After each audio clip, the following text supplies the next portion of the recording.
voces despiertas, poblando calles, como luces dormidas que acarician ciudades, como cruces vendidas que vician verdades, llaves herrurosas abriendo cerraduras, claves populosas deshaciendo locuras,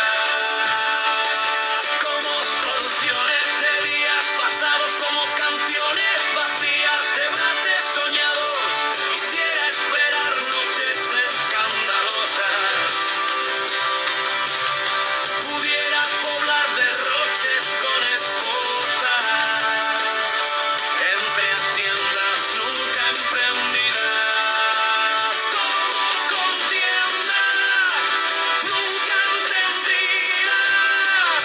Soñé quimeras de horas anunciadas, salté fronteras que atesoras con alas.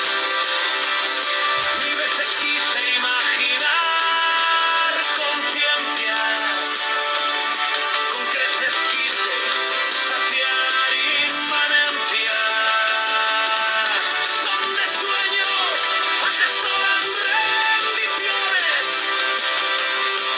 entre empeños que valoran situaciones, llaves herrurosas abriendo cerraduras, claves populosas deshaciendo locuras.